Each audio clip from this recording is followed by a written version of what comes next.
Las bienaventuranzas. Viendo la multitud, subió al monte, y sentándose, vinieron a él sus discípulos, y abriendo su boca les enseñaba diciendo: Bienaventurados los pobres en espíritu, porque de ellos es el reino de los cielos. Bienaventurados los que lloran, porque ellos recibirán consolación.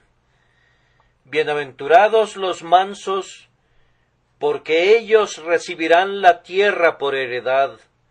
Bienaventurados los que tienen hambre y sed de justicia, porque ellos serán saciados. Bienaventurados los misericordiosos, porque ellos alcanzarán misericordia. Bienaventurados los de limpio corazón, porque ellos verán a Dios. Bienaventurados los pacificadores, porque ellos serán llamados hijos de Dios. Bienaventurados los que padecen persecución por causa de la justicia, porque de ellos es el reino de los cielos. Bienaventurados sois cuando por mi causa os vituperen y os persigan, y digan toda clase de mal contra vosotros, mintiendo. Gozaos y alegraos, porque vuestro galardón es grande en los cielos, porque así persiguieron a los profetas que fueron antes de vosotros. Mateo 5, 1 al 12. Uno disfruta mucho más de un sermón cuando sabe algo acerca del predicador. Es natural que, como Juan en Patmos, nos volvamos para ver la voz que ha hablado con nosotros. Volvámonos aquí, entonces, y aprendamos que el Cristo de Dios es el predicador del Sermón del Monte. El que predicó las bienaventuranzas era no sólo el príncipe de los predicadores, sino que estaba calificado, más que cualquier otro, para disertar sobre el tema que había elegido. Jesús, el Salvador, era el más capaz de responder la pregunta: ¿quiénes son los salvos?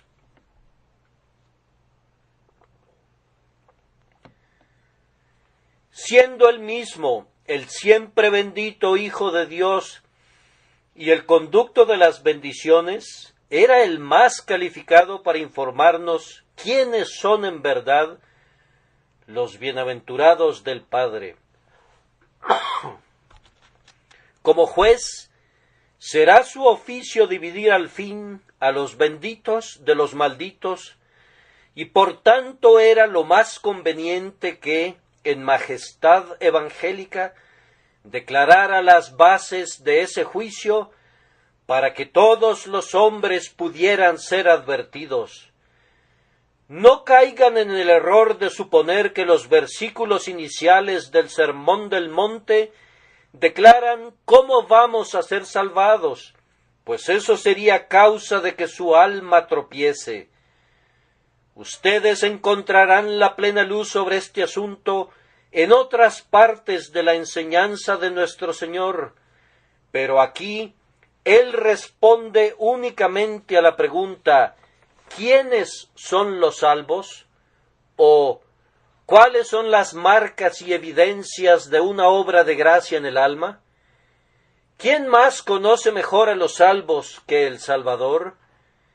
El pastor es quien discierne mejor a sus propias ovejas, y el único que conoce infaliblemente a los que son suyos es el propio Señor. Podemos considerar las marcas de los bienaventurados dadas aquí como testimonios ciertos de la verdad, pues son dadas por aquel que no puede errar, que no puede engañarse, y que, como su Redentor, conoce a los suyos. Las bienaventuranzas derivan mucho de su peso de la sabiduría y gloria de quien las pronunció, y por tanto, desde el principio se les pide su atención a ese hecho. Lang afirma que el hombre es la boca de la creación y Jesús es la boca de la humanidad, pero nosotros preferimos, en este lugar, pensar que Jesús es la boca de la deidad y recibir cada una de sus palabras como investidas de un poder infinito. La ocasión de este sermón es notable. Fue predicado cuando se nos describe a nuestro Señor viendo a la multitud. Esperó hasta que la congregación a su alrededor alcanzara su mayor tamaño y estuviera sumamente impresionada con sus milagros, y luego aprovechó la ocasión como debe hacerlo todo hombre. El espectáculo de una vasta concurrencia de personas debe movernos siempre a la piedad, pues representa un montón de ignorancia, de dolor, de pecado y de necesidad demasiado grande para que podamos medirlo. El Salvador miró a la gente con un ojo omnisciente que captó toda su triste condición. Él vio las multitudes en un sentido enfático y su alma se agitó ante ese espectáculo. La suya no fue la lágrima pasajera de Jerjes cuando pensó en la muerte de sus millares armados, sino que fue una identificación práctica con las huestes de la humanidad. Nadie se preocupaba por ellas, eran como ovejas sin su pastor, o como matas de trigo a punto de secarse y caer al suelo por falta de segadores que las segaran. Jesús, por tanto, se apresuró al rescate. Él, sin duda, con placer, se dio cuenta de la avidez de la muchedumbre para escuchar, y esto lo condujo a hablar. Un escritor citado en la Catena Áurea ha dicho atinadamente: todo hombre, en su propia actividad o profesión, se regocija cuando ve una oportunidad para ejercerla. El carpintero, si ve un árbol atractivo, desea derribarlo para poder emplear su habilidad en él. Y de igual manera el predicador, cuando ve una gran congregación, se regocija en su corazón y se alegra por la oportunidad de enseñar. Si los hombres se volvieran negligentes para escuchar y nuestra audiencia menguara hasta quedar reducida a un simple puñado, sería una gran pena para nosotros cuando recordáramos que, habiendo habido muchos con la avidez de oír, no fuimos diligentes para predicarles. El que no ciegue cuando los campos están blancos para la siega, únicamente podrá culparse a sí mismo si, en otras épocas, es incapaz de llenar sus brazos con las gavillas. Las oportunidades deben ser aprovechadas con prontitud siempre que el Señor las pone delante de nosotros. Es bueno pescar cuando hay muchos peces, y cuando los pájaros se juntan alrededor del cazador de aves, es tiempo de que extienda sus redes. A continuación, es digno de considerarse el lugar desde donde fueron pregonadas estas bienaventuranzas. Viendo la multitud, subió al monte. Si ese monte elegido es el conocido como los cuernos de Jatín, no nos corresponde a nosotros debatir. Que ascendió a una elevación es suficiente para nuestro propósito. Por supuesto, esto sería principalmente por la comodidad que la extendida ladera de la colina proporcionaría al pueblo y la presteza con la que el predicador podría sentarse sobre un peñasco saliente para poder ser visto y oído por todos. Pero nosotros creemos que el lugar escogido para la reunión también contenía su propia instrucción. La exaltación de la doctrina podría muy bien estar simbolizada por el ascenso al monte. De cualquier manera, Es importante que todo ministro esté convencido que debe ascender en espíritu cuando vaya a disertar acerca de los encumbrados temas del Evangelio. Una doctrina que no puede ser ocultada y que producirá una iglesia semejante a una ciudad construida sobre un monte, comenzó a ser proclamada muy apropiadamente desde un lugar conspicuo. Una cripta o una caverna habrían sido lugares completamente inadecuados para un mensaje que debe ser pregonado desde los tejados de las casas y predicado a toda criatura bajo el cielo. Además, las montañas han estado siempre asociadas con distintas épocas de la historia del pueblo de Dios. El monte Sinaí es sagrado para la ley y el monte Sión es simbólico de la Iglesia. El Calvario iba a estar conectado a su debido tiempo con la redención y el monte de los Olivos con la ascensión de nuestro Señor resucitado. Era conveniente, por tanto, que el inicio del ministerio del Redentor estuviese vinculado a un monte tal como la colina de las bienaventuranzas. Fue desde una montaña que Dios proclamó la ley, y es sobre un monte que Jesús la explica. Gracias a Dios, no era un monte alrededor del cual se tuvieran que poner límites, no era la montaña que ardía con fuego, de la cual Israel huyó con miedo. Era, sin duda, un monte todo cubierto de hierba y adornado con lindas flores, en cuyos costados el olivo y la higuera pululaban, excepto en los puntos donde las rocas se abrían paso irguiéndose por entre el césped, invitando ávidamente a su Señor a honrarlas, convirtiéndolas momentáneamente en su púlpito y su trono. ¿Acaso no podría agregar que Jesús sentía una profunda simpatía por la naturaleza y por tanto se deleitaba en un salón de actos cuyo piso era la hierba y cuyo techo era el azul del cielo?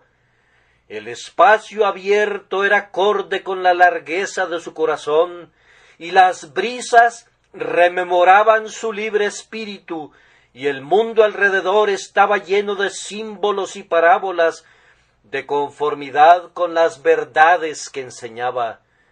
Mejor que un largo pasillo o que hileras de palcos en un salón abarrotado, era esa grandiosa ladera de la colina como un lugar de reunión.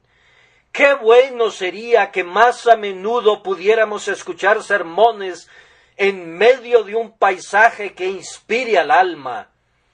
Seguramente tanto el predicador como su audiencia se beneficiarían igualmente si cambiaran una casa hecha con manos de hombres por el templo de la naturaleza hecho por Dios. Había enseñanza en la postura del predicador, y sentándose comenzó a hablar. No creemos que ni el cansancio ni lo prolongado del discurso fueran el motivo de que se sentara. Frecuentemente se quedaba de pie cuando predicaba sermones que duraban mucho tiempo. Nos inclinamos a creer que cuando se convertía en el intercesor de los hijos de los hombres, se quedaba de pie con sus manos alzadas, elocuente de la cabeza a los pies, impetrando, suplicando y exhortando con cada miembro de su cuerpo y con cada una de las facultades de su mente, pero ahora que era, por decirlo así, un juez otorgando las bendiciones del reino, o un rey sentado sobre su trono, separando a sus verdaderos súbditos de los extraños y extranjeros, decidió sentarse. Como un maestro que tiene autoridad, oficialmente ocupó la cátedra de la doctrina y habló ex cátedra, como dicen los hombres, como un Salomón actuando como preceptor de asambleas, o como un Daniel venido para juzgar. Se sentó como un refinador, y su palabra era como fuego. Su postura no se explica simplemente por el hecho que era una costumbre oriental que el maestro se sentara y el alumno estuviera de pie, pues nuestro Señor era algo más que un maestro didáctico. Él era un predicador, un profeta, un intercesor, y consecuentemente adoptaba otras posturas cuando cumplía esos oficios. Pero en esta ocasión se sentó en su lugar como rabí de la Iglesia, como legislador del reino de los cielos investido de autoridad, como el monarca en medio de su pueblo. Vengan aquí entonces y oigan al rey en Jesurún, al legislador divino, no en la entrega de los 10 mandamientos, sino en la enseñanza de las 7, o si lo prefieren, de las 9 bienaventuranzas de su reino bendito. Luego se menciona, para indicar el estilo de su prédica, que abrió su boca, y algunos altercadores de escaso entendimiento han preguntado, ¿cómo podría haber enseñado sin abrir su boca? La respuesta es que él frecuentemente enseñaba, y enseñaba mucho, sin decir una sola palabra, puesto que su vida entera era una enseñanza, y sus milagros y sus obras de amor eran las lecciones de un instructor de instructores. No es superfluo decir que abriendo su boca les enseñaba, pues les había enseñado a menudo cuando su boca estaba cerrada. Además, con frecuencia encontramos maestros que raramente abren sus bocas. Ellos sisean el Evangelio eterno por entre sus dientes, o lo musitan dentro de sus bocas, como si nunca hubiesen recibido el mandamiento: clama a voz en cuello, no te detengas. Jesucristo hablaba como habla un hombre que tiene gran solicitud. Enunciaba claramente y hablaba con voz poderosa. Alzaba su voz como una trompeta y publicaba la salvación por todas partes, como un hombre que tenía algo que decir y que anhelaba que su audiencia lo oyera y lo sintiera. Oh, que la propia manera y la voz de quienes predican el Evangelio fuesen tales que demostraran su celo por Dios y su amor por las almas. Así debería ser, pero no es así en todos los casos. Cuando un hombre se vuelve terriblemente solícito al hablar, su boca parece agrandarse en sintonía con su corazón. Esta característica ha sido observada en vehementes oradores políticos, y los mensajeros de Dios deberían sonrojarse si tal observación no fuera aplicable a su caso. Y abriendo su boca les enseñaba.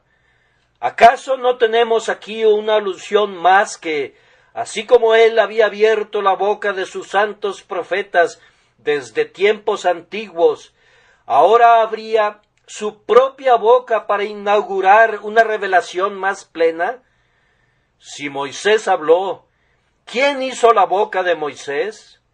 Si David cantó, ¿quién abrió los labios de David para que publicara las alabanzas de Dios? ¿Quién abrió la boca de los profetas? ¿Acaso no fue el Señor por su Espíritu? ¿No es correcto decir ahora que él abría su propia boca y hablaba directamente a los hijos de los hombres como el Dios encarnado? Ahora, por su propio poder e inspiración inherente, comenzaba a hablar no por medio de la boca de Isaías o de Jeremías, sino por su propia boca. Ahora era un manantial de sabiduría que se abría y del que abrevarían gozosas todas las generaciones. Ahora se iba a escuchar el sermón más majestuoso, y sin embargo el más sencillo de todos los sermones predicados a la humanidad. La apertura de la fuente que fluyó de la roca del desierto no contenía ni la mitad de la medida del gozo para los hombres. Nuestra oración debe ser: Señor, así como tú has abierto tu boca, abre nuestros corazones, pues cuando la boca del Redentor se abre con bendiciones y nuestros corazones son abiertos con deseos, el resultado será un glorioso henchimiento con la plenitud de Dios, y luego también nuestras bocas serán abiertas para proclamar la alabanza de nuestro Redentor. Consideremos ahora las propias bienaventuranzas, confiando que, con la ayuda del Espíritu de Dios, podamos percibir la riqueza de su santo significado. No hay palabras en todas las santas escrituras que sean más preciosas o que estén más cargadas de solemne sentido. La primera palabra del clásico sermón grandioso de nuestro Señor es bienaventurados. ¿No habrán dejado de percibir que la última palabra del Antiguo Testamento es maldición? Y es muy sugestivo que el primer sermón del ministerio de nuestro Señor comience con la palabra bienaventurados. Tampoco comenzó él de esa manera, para luego cambiar de inmediato su modo de hablar, pues 9 veces salió de sus labios en rápida sucesión esa palabra encantadora. Se ha dicho muy correctamente que la enseñanza de Cristo puede resumirse en 2 palabras: creed y bienaventurados. Marcos nos relata que él predicaba diciendo: arrepentíos y creed en el Evangelio.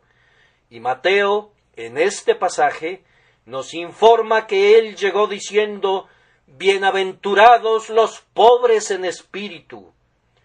Toda esta enseñanza tenía el propósito de bendecir a los hijos de los hombres, porque no envió Dios a su Hijo al mundo para condenar al mundo, sino para que el mundo sea salvo por él.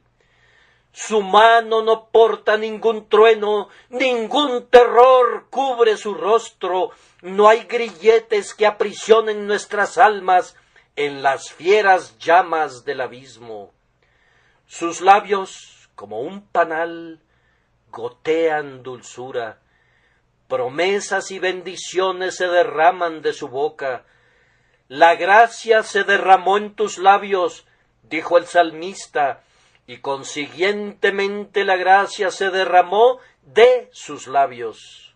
Él fue bendito para siempre y continuó repartiendo bendiciones a lo largo de su vida, hasta que, bendiciéndolos, se separó de ellos y fue llevado arriba al cielo. La ley tenía 2 montes, Ebal y Gerizim, uno para bendiciones y otro para maldiciones, pero el Señor Jesús bendice eternamente y no maldice. Las bienaventuranzas que tenemos ante nosotros, que se relacionan con el carácter, son 7. La octava es una bendición para las personas descritas en las 7 bienaventuranzas, en los casos en que su excelencia ha provocado la hostilidad de los inicuos. Por tanto, puede ser considerada como una confirmación y un resumen de las 7 bendiciones que la preceden. Pensando que la octava es un resumen, consideramos que son 7 las bienaventuranzas y así nos referiremos a ellas. Todas las 7 describen un carácter perfecto y constituyen una perfecta bendición.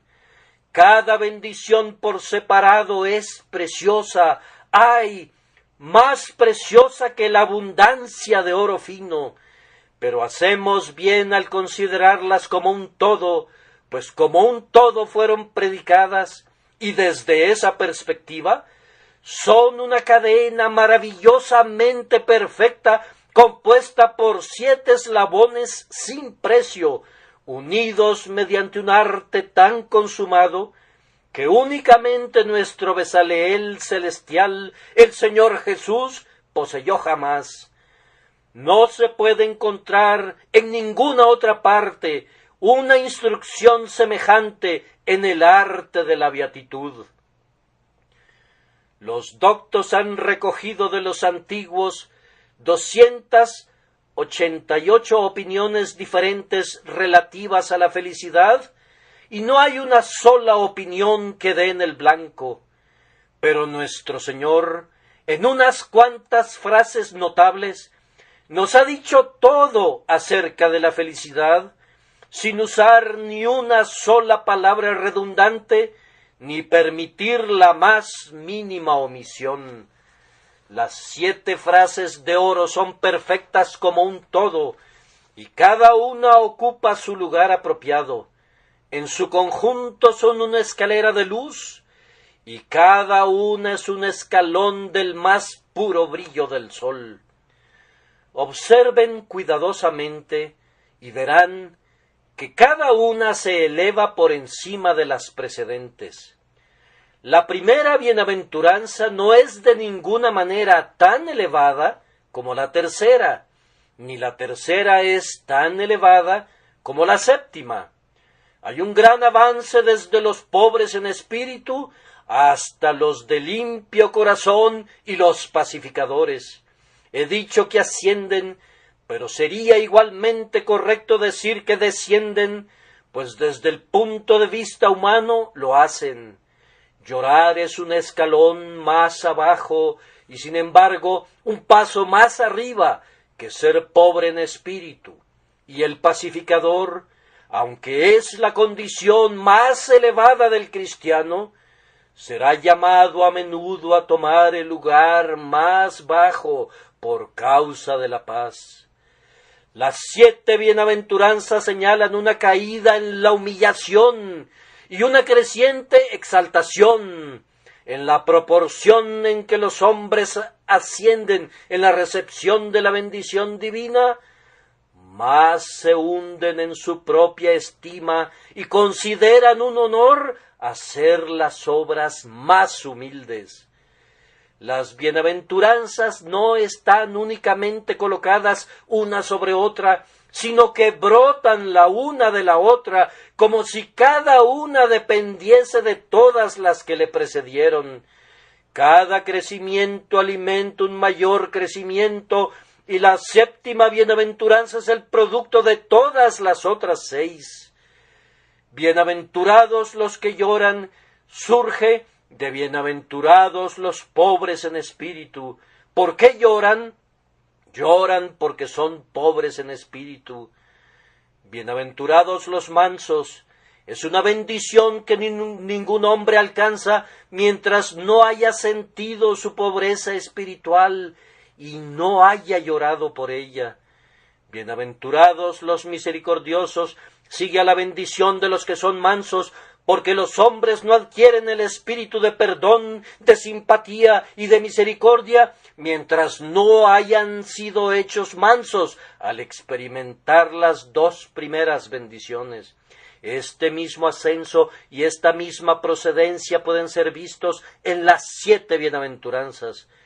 Las piedras son colocadas una sobre otra en hermosos colores y son bruñidas semejando un palacio. Todas son una secuela natural y una consumación, la una de la otra, como lo fueron los 7 días de la primera semana del mundo. Observen también en esta escalera de luz que aunque cada escalón está arriba del otro y cada escalón brota del otro, sin embargo, cada uno es perfecto en sí mismo y contiene en sí una bendición sin precio y perfecta.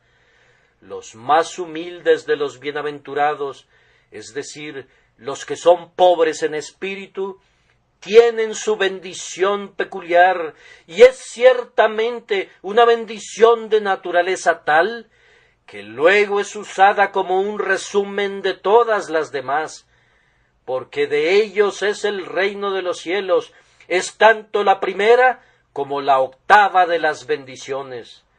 Los caracteres más sublimes, es decir, los pacificadores, que son llamados hijos de Dios, no son descritos como más que bienaventurados. Sin duda, ellos gozan más de la bienaventuranza, pero no poseen más bienaventuranza por la provisión del pacto. Noten con deleite también que la bienaventuranza está en todos los casos en el tiempo presente, una felicidad que debe ser gozada y disfrutada ahora.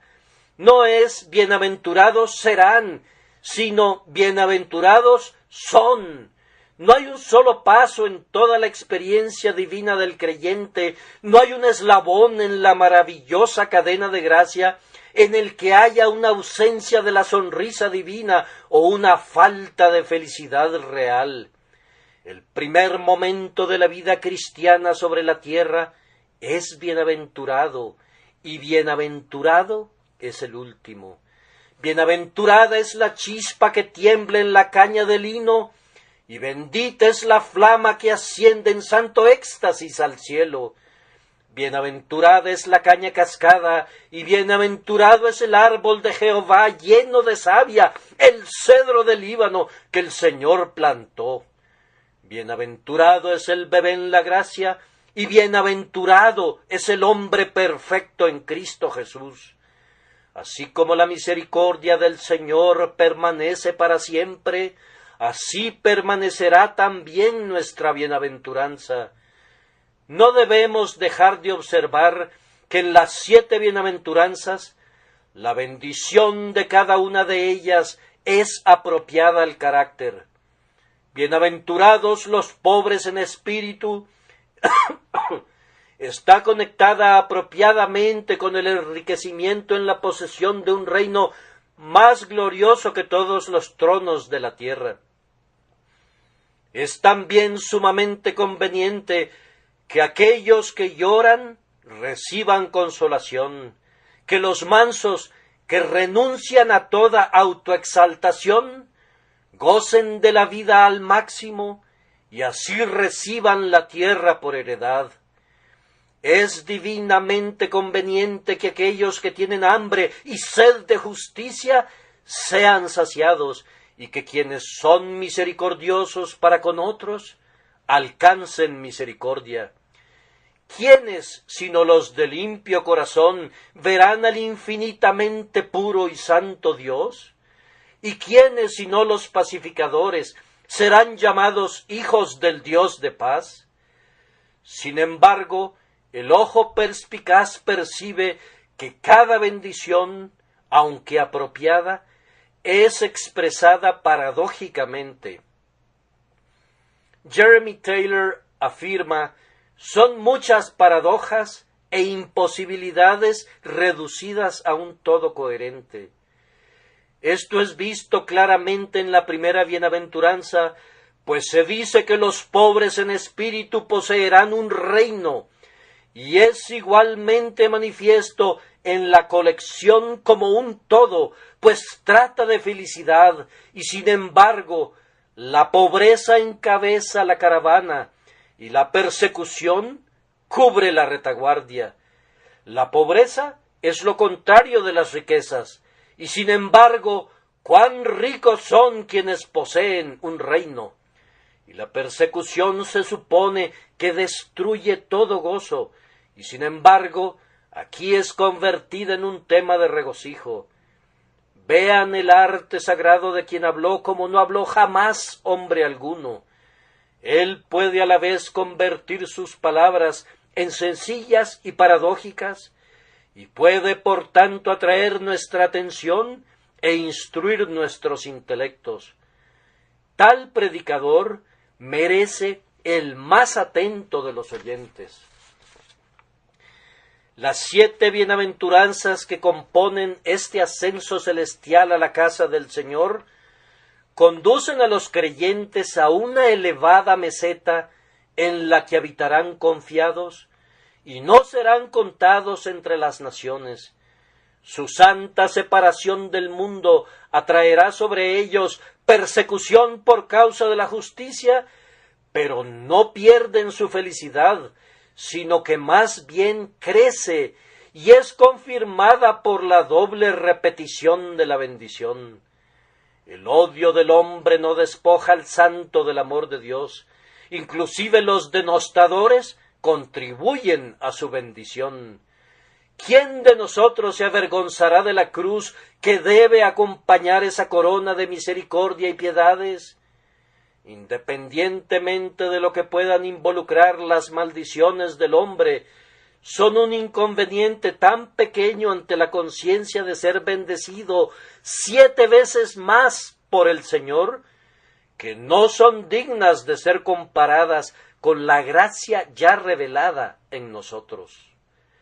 Aquí hacemos una pausa por el momento y con la ayuda de Dios consideraremos cada una de las bienaventuranzas en posteriores homilías.